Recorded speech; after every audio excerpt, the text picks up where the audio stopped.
আমার ভালোবাসার মিষ্টি বন্ধুরা, কেমন আছো তোমরা? আশা করি তোমরা খুব ভালো আছো। আবারও আমি চলে আসলাম তোমাদের মজা দেওয়ার জন্য নতুন একটি গল্প নিয়ে। আশা করি আজকের গল্পটা শুনলে তোমাদের দাঁড়িয়ে যাবে। তাই গল্পটা শোনার আগে অবশ্যই হেডফোন ব্যবহার করো। গল্পটি শুরু করার আগে তোমাদের নিকট আমার ছোট্ট একটি অনুরোধ। তোমরা দয়া করে আমার চ্যানেলটি সাবস্ক্রাইব করে আমাকে সাপোর্ট করবে। আমার নাম রাহুল। চাকুরির জন্যে ঢাকায় থাকি। আমার গ্রামের বাড়ি সাতক্ষীরা জেলায়। আমি বিয়েও করেছি সাতক্ষীরা। আমাদের গ্রামের পাশের গ্রামে আমি একটা এনজিওতে ফিল্ড অফিসার হিসেবে চাকরি করছি। বিয়ে করেছি সাতক্ষীরা। আমার শ্বশুর নাম অবিনেশ রাজবংশী। পেশায় একজন জেলে হলেও গত 5 বছর ধরে তিনি মালয়েশিয়া থাকেন। বিয়ে করেছি প্রায় 7 বছর আগে। আমার এক শালা এক শালি আছে। তাদের বয়স বেশি না। শালা কেবলমাত্র ক্লাস 10-এ পড়ে আর শাল পড়ে ক্লাস 7-এ। বিয়ের পর আমার একটি ছেলের সন্তানও হয়েছে। বউ বাচ্চা নিয়ে আমি ঢাকায় থাকি। আমার স্ত্রী অনেক অমায়িক একজন নারী। সৌভাগ্যের ফলে হয়তো আমার ভাগ্যে এরকম বুঝতে আছে। সংসার, সন্তান আর পরিবার এ নিয়ে আমার বউয়ের সারা দিন কাটে। আজ আপনাদের ব্যতিক্রম একটা ঘটনা বলবো। গত 2 বছর আগের কথা আগে বলে নিয়ে। আমার শাশুড়ির বয়স 36-এর কাছাকাছি। কিন্তু উনাকে দেখলে এটা মনে হবে না যে উনি 3 সন্তানের মা। প্রথম বিয়ের 3 থেকে 4 বছর আমি ওনার দিকে কখনো ভালোভাবে তাকাইনি। কিন্তু আমার শ্বশুরমশাই বিদেশ যাওয়ার পর আমি ওনার দিকে একটু একটু ব্যতিক্রম দৃষ্টি দেওয়া শুরু করি। কারণ স্বামী বিদেশে গেলে মহিলারা নাকি অন্য পুরুষের দিকে কিছুটা শক্ত হয়। আর তাছাড়া আমার শ্বশুরমশাই যখন বিদেশ চলে যান তখন আমাকে বলে গিয়েছিল যে, বাবা, আমার সংসার, আমার পরিবার আজ থেকে দেখার দায়িত্ব তোমার। ভগবান জানে তোমাদের আর আমার মধ্যে দেখা কবে হবে। আমার শ্বশুরমশাই আরও বলে গেলেন যে, বাবা রাহুল, আমি তো চলে যাচ্ছি, তোমার শাশুড়িমার দিকে একটু খেয়াল রেখো। আমি তো বাড়িতে থাকব না, মাঝে মাঝে তোমার শাশুড়িমার একটু খেয়াল রেখো। আমি বললাম, আচ্ছা ঠিক আছে বাবা, আপনি এই বিষয় নিয়ে কোনো চিন্তা করবেন না। তারপর আমার শ্বশুরমশাই বিদেশ চলে গেলেন। যাই হোক, এবার মূল ঘটনা আসা যাক। গত 2 বছর আগে বর্ষাকালে আমি অফিসের কাজে ঢাকায় গিয়েছিলাম। অফিসের কাজ শেষ করে জরুরি কাজে আমার গ্রামের বাড়ি সাতক্ষীরা যাচ্ছিলাম। তখন রাত 9 বাজে প্রায়। আমার মোবাইলে আমার শাশুড়ির একটি ফোন আসে। রিসিভ করার পর উনি জানতে চাইলেন আমি এখন কোথায়। আমি বললাম, আমি তো সাতক্ষীরার কাছাকাছি, বাড়িতে যাচ্ছি, গাড়িতে আছি। উনি বললেন, বাবা তুমি আমাদের বাড়িতে আসো। চন্দনের মানে আমার ছোট শালার শরীর খুব খারাপ, সকালে ডাক্তারের কাছে নিতে হবে। ভাবলাম বাড়িতে তো কেউ নেই, আসলে ওনার এই বিপদে আমার থাকা খুব জরুরি। বললাম, ঠিক আছে আমি আসছি। আমার বুকে ফোনে ঘটনাটা বললাম এবং বললাম যে তোমাদের বাড়িতে যাচ্ছি আমি। আর মাত্র প্রায় 2-2.5 কিলোমিটার পথ গেলেই তোমাদের বাড়ি চলে যাব। এই বলে আমি আমার বউয়ের ফোন কেটে দিলাম। গাড়ি থেকে নেমে রাত প্রায় 9:30 তা বেজে গেছে। বর্ষাকাল, তারপর আবারও লোডশেডিং। বাজারে নেমে রিকশা নিলাম। শ্বশুর বাড়ি পর্যন্ত গিয়ে পৌঁছতে পৌঁছতে রাত প্রায় 11টা বেজে গেছে। শাশুড়ি মা আমাকে দেখে অনেক খুশি হয়েছে। ঘরে গিয়ে দেখি আমার শালার 1 ডিগ্রি জ্বর। সে ঘুমাচ্ছে। আমার শাশুড়ি মা আমাকে বলল, বাবা তুমি কাপড় চোপড় পাল্টাও, আমি তোমার খাবার দিচ্ছি। শাশুড়ি মা রান্নাঘরে চলে গেল। আমি হাত মুখ ধুয়ে খাটের উপর বসলাম। ততক্ষণে বিদ্যুৎ আসলো। শাশুড়ি খাবার টেবিলে খাবার দিয়ে আমাকে বললেন, বাবা তুমি আসো, খাবার ঠান্ডা হয়ে যাবে। আমি দ্রুত গেলাম খাবার ঘরে। শাশুড়ি টেবিলের পাশে দাঁড়ান। আমি খাওয়া শুরু করলাম। উনি বাসার সবার খবর জিজ্ঞেস করছেন। আমি খাচ্ছি এবং উত্তর দিচ্ছি। হঠাৎ আমার চোখ পড়ল শাশুড়ির দিকে। ওহ মা, এত সুন্দর আমার শাশুড়ি, আগে তো দেখিনি। সবুজ রঙের একটা শাড়ি পরেছেন আজ। হঠাৎ বিদ্যুৎ আবার চলে গেল। আমার শাশুড়ি মোমবাতি জ্বালিয়ে টেবিলে আমার পাশে বসলেন। পিছন থেকে ওনাকে মনে হলো যে মধ্যবয়সী এক অপরূপ সুন্দরী। উনার চেহারার মধ্যেই যেন অন্যরকম একটা মায়া আছে। এত নাদুস নুদুস, একেবারে উপভোগ করার মতো। তাকে দেখেই আমার মাথাটা নষ্ট হতে থাকল। আর আমার বিশ্বাস তার অবস্থা খারাপ হতে লাগল। মনে মনে ভাবতে লাগলাম কি করে তাকে বাগে আনা যায়। একটু চুপ থেকে আমি শাশুড়ি মাকে বললাম, আমার কষ্ট করছেন কেন? আমি তো সব করতে পারবো। আপনি ঘুমিয়ে পড়েন, সমস্যা নেই, আমি খাওয়ার পর ঘুমিয়ে যাব। আপনি ঘুমাতে যান। শাশুড়ি মা মুচকি হাসলেন, না বাবা, তোমাকে কষ্ট করতে হবে না, তুমি খাওয়া দাওয়া শেষ করো, আমি তোমার জন্য বিছানা রেডি করে দিচ্ছি। এই বলেই শাশুড়ি মা পাশের রুমে চলে গেলেন, মানে যেখানে আমি ঘুমাব। হালকা আলোতে মনে হচ্ছে যেন রাতের অফিসাররা, তাতে যতই দেখছি তখন আমার অবস্থা আরও খারাপ হতে লাগল। আমার মাথায় তখন পুরা শয়তানি কাজ করছে। শয়তান মনে হয় মাথার উপর পুরোপুরি উঠে বসেছে। রাতের পরিবেশটা অনেক সুন্দর, আর একদিকে বর্ষার তুমুল বৃষ্টি শুরু হয়েছে, অন্যদিকে আমার মনে উতাল পাতাল ঢেউ বয়ে যাচ্ছে। আর অপরদিকে আমার শাশুড়ি মা অনেক দিন এই ক্ষুধার্ত। কি করব বুঝতে পারছি না। যা খাওয়া দাওয়া শেষ করলাম, বিদ্যুৎ আবার আসলো। খাওয়া শেষ করে পাশের রুমে গিয়ে দেখি শাশুড়ি আমার বিছানা পরিষ্কার করছে। পিছনটা এমনভাবে আছে যে মনে হচ্ছে অনেক কম। আমার শাশুড়ি মাকে আমি যতই দেখছি তখন আরও অবাক হচ্ছি। মনে হচ্ছে যেন এক অপরূপ সৌন্দর্যের এক মধ্যবয়সী পরী। অনেক চেষ্টা করছি ধৈর্য ধরার, কিন্তু পারছি না। চোখে মুখে শুধু শাশুড়ি মা দৃশ্যগুলো ভেসে উঠেছে। তারপরেও আমি অনেক কষ্টে নিজেকে সর্বাত্মক কন্ট্রোল করার চেষ্টা করলাম। এর মধ্যে বিদ্যুৎ আবার চলে গেল। কারেন্টের জ্বালায় আর পারলাম না।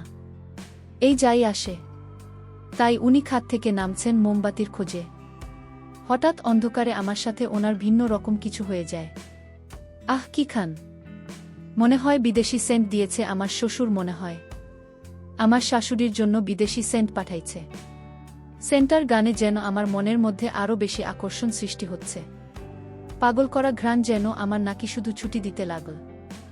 উনি পাশের রুমে গিয়ে মোমবাতি জ্বালিয়ে আনলেন, বিছানা রেডি করে দিলেন। রাত তখন প্রায় 12টা বাজে। তারপর উনি আমাকে বললেন, বাবা এখন তুমি ঘুমাও, আমি পাশের রুমে আছি, কিছু দরকার হলে আমাকে ডেকো বলে উনি চলে গেলেন। আমি বিছানায় শুয়ে পড়লাম। মাথা এবার নষ্ট হয়ে গেল। খুব ইচ্ছে করছে এই বৃষ্টির রাতে ওনাকে ইচ্ছেমতো কিছু একটা করার, কিন্তু মনে মনে অনেক শঙ্কায় আছি। তাছাড়া উনিও তো অনেক দিনের উপোস, বোঝা যাচ্ছে। খানিকক্ষণ পর বৃষ্টি আরও বেড়ে গেল। আমি অনেক চিন্তা করছি যে কিভাবে ওনাকে আরও একবার কাছ থেকে দেখতে পারি। আহ, কি সুন্দর তার গ্রাম! মন খুব চাইছে তার এই সুন্দর ঘ্রাণ আর একবার উপভোগ করি। বসে বসে যদি ওনার সাথে সারারাত কথা বলতে পারতাম তাহলে নিজেকে ধন্য মনে করতাম। দেখতে সাদা কালো চোখগুলো টানাটানা, কিন্তু অনেক সুন্দর লাগছে। এই বয়সেও আমার শাশুড়ি মাকে দেখতে যে সুন্দর লাগছে, তার সাথে অন্য কিছু হলে না জানি কত আরাম লাগে, কত মজা লাগে। এই ভাবতে ভাবতে আমার বিশ্বাস তার অবস্থা আরও খারাপ হতে লাগল। মাথায় একের পর এক বুদ্ধি আনতে শুরু করলাম। হঠাৎ সিদ্ধান্ত নিয়ে ফেললাম, যেভাবেই হোক ওনাকে আমার যায় একটু শান্তি দরকার। এই রুম থেকে আস্তে আস্তে ডাকতে লাগলাম, আমরা ঘুমিয়ে গেছেন? আমার শাশুড়ি মা বলল, না বাবা, এখনো ঘুমায়নি কেন, তোমার কিছু লাগবে? আমি বললাম, আমার মাথাটা প্রচণ্ড ব্যথা করছে। টাইগার বাম আছে? হ্যাঁ বাবা, আছে, আমি নিয়ে আসছি আজ। যেভাবেই হোক শাশুড়িকে আমার বশ করতে হবে। মনে মনে ভাবলাম, সুযোগটা হাতছাড়া করা যাবে না। তারপর আমার শাশুড়ি মা আমাকে বলল, বাবা তুমি এতক্ষণ কেন বলনি যে তোমার মাথা ব্যথা করছে? আগেই তো মালিশ করে দিতাম। এই বলে উনি মালিশ করার জন্যে আমার রুমে আসলেন। মশারিটা একটু সরিয়ে আমার খাটের কোনায় বসলেন। তারপর বললেন, দেখি বাবা, মাথাটা সামনে আনো, আমি মালিশ করে দিচ্ছি। আমি বললাম, না, আমি দিতে পারবো। কি বল, আমি তো তোমার মা আর তুমি আমার ছেলে, তোমার মাথায় হাত দিলে কি সমস্যা আছে? আমি বললাম, না না মা, আপনি কি বলছেন? আপনি আমার মাথায় ভোলাতে পারেন, আমি এটা বলতে চাইনি। তারপর আমার শাশুড়ি মা বলল, না না বাবা, তুমি আমার ছেলে, তোমার শরীর খারাপ আর তোমার জন্য এটুকু করতে পারবো না। আমি বললাম, আমার আপনি কেন কষ্ট করতে যাবেন? তারপর উনি আমার বালিশের পাশে বসে আমার মাথায় মলম দিতে শুরু করলেন। উনি কিছুক্ষণ মলম দেওয়ার পর আমার এত ভাল লাগল, মনে হলো আমি স্বর্গে আছি। বেশ কিছুক্ষণ মালিশ করার পর আমি ঘুমানোর ভান করলাম। আবার উনি যখন উঠে যেতে চাইলেন তখন আবার এমন ভান করছি যে আমার মাথার কোনো উপকারই হয়নি। এভাবে কিছুক্ষণ চলার পর দেখলাম আমার শাশুড়িমা ঘুম ঘুম ভাব হচ্ছে। উনি আমার বালিশের পাশে হঠাৎ ঘুমিয়ে পড়লেন। আমার এবার সকল স্বপ্ন পূরণ হতে চলেছে। আর আমি মনে মনে ভাবতে লাগলাম, এত দেখছি মেঘ না চাইতেই জল। আমিও ঘুমের ভান ধরলাম। কিছুক্ষণ ভান ধরে অন্ধকারে কিছুটা সামলে রাখলাম, যদিও মনে তখন অন্য রকম উথালপাতাল করছে। খুব ইচ্ছে করছে অন্য কিছু করার, যে কাজটা করলে মনের তৃপ্তি পায়। তারপরও কেন জানি একটু একটু ভয় করছে, আর মনে মনে ভাবছি এ সুযোগ হয়তো বারবার আসবে না। এখনই কাজে লেগে পড়া সুবর্ণ সুযোগ। ঘুমের ভান করে আমি তার সাথে অন্য রকম কিছু করার চেষ্টা করলাম। উনি তো প্রচণ্ড ঘুমে মগ্ন। একটু একটু করে আমার তো আগুন জ্বলে উঠতে লাগল। আমি আস্তে আস্তে উনার সাথে আরও একটু ঘনিষ্ঠ হতে লাগলাম, অনেক আস্তে আস্তে, যেন টের না পায়, খুব সাবধানে। সাথে যখন কিছু করার চেষ্টা করছি তখন আমার মনের ভিতরে আরও ভয় কাজ করছে। মনে মনে ভাবছি যদি আমার শাশুড়ি মা টের পেয়ে যায় তাহলে তো হাতে হাড়ি ভেঙে যাবে, আর আমি অনেক লজ্জা পেয়ে যাব। আমি তখনও আমার শাশুড়িমার সৌন্দর্য মন ভরে দেখতে লাগলাম। ডিম লাইটের আলো মনে হলো যেন সিল্কি মারা আকাশের পরি, আর আমি চুপি চুপি আর একটু ফ্রি হতে লাগলাম, আর তিনি প্রচণ্ড ঘুমের ঘোরে আমার আরও কাছাকাছি চলে এলেন। মনে হচ্ছে পুরোপুরি ঘুমে আছেন। উনি আমার উল্টো দিকে শুয়ে আছেন, আর আমি একটু পেতেই মনে হলো যে অন্যরকম একটা শান্তি পেলাম। আমি আস্তে আস্তে আবার ওনার আরও কাছে যেতে লাগলাম। আমিও ঘুমের ভান করে অচেতন অবস্থায় উনার সাথে অন্যরকম একটা ইমেজ পেতে লাগলাম, আর মনের ভিতর থেকে আস্তে আস্তে ভয়গুলো দূর হতে লাগল। এক পর্যায়ে ঘুমের ঘোরে আরও বেশি এলোপাথারি হতে লাগল। হঠাৎ উনি টের পেয়ে উঠে বসতে চাইলেন। আমি তখন আরও ঘুমের ভান ধরলাম।